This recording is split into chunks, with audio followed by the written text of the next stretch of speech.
को ऑलरेडी पता होगा कि पूरा जो समय है वो 4 युगों में बटा हुआ है। सतयुग, फिर आता है त्रेता, फिर आता है द्वापर, फिर आता है कलयुग। लेकिन कईयों को ये नहीं मालूम कि इन 4 नामों में त्रेता दूसरे पे क्यों आता है और द्वापर तीसरे पे क्यों आता है, क्योंकि ये चारों नाम और पृथ्वी का पूरा समय विष्णु जी के अवतारों के बीच में बटा हुआ है।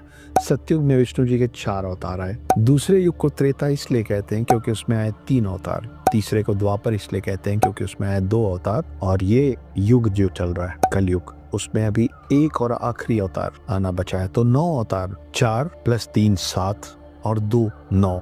सतयुग, त्रेता, द्वापर और एक जो आना बचे हैं वो है कल की अवतार, जिनको मिला के दशावतार का पूरा कॉन्सेप्ट कंप्लीट होगा। विष्णु जी के 10 अवतार।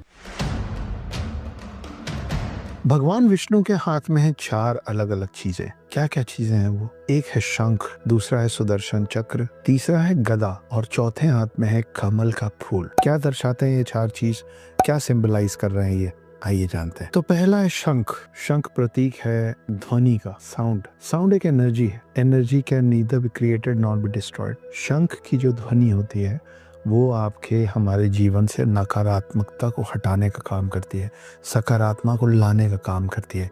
इसीलिए भारत में हर मंदिर के अंदर शंख बजाया जाता है। शंख बजाने से नकारात्मकता घटती है, पॉजिटिव एनर्जी बढ़ती है।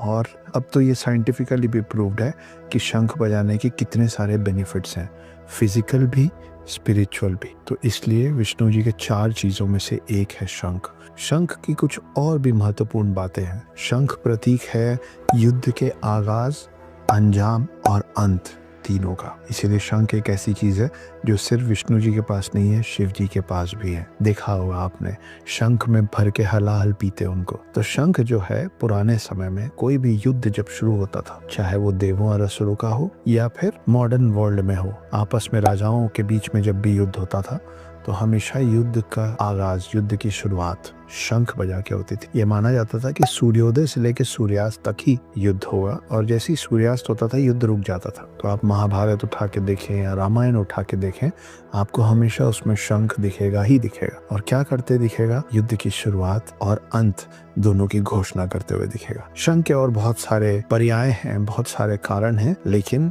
शंख प्रतीक है विष्णु जी या किसी भी भगवान के सकारात्मकता का। इसीलिए शंख मंदिरों में भगवानों के हाथों में बार बार दिखता है। दूसरा है सुदर्शन चक्र। चक्र की बहुत सारी अलग अलग कहानियां हैं। ये विष्णु जी के अलावा किसी भी और भगवान से जुड़ी हुई नहीं है। शिव जी के हाथ में जो उनका सबसे प्रिय जो वेपन है वह त्रिशूल, वैसे विष्णु जी के हाथ में जो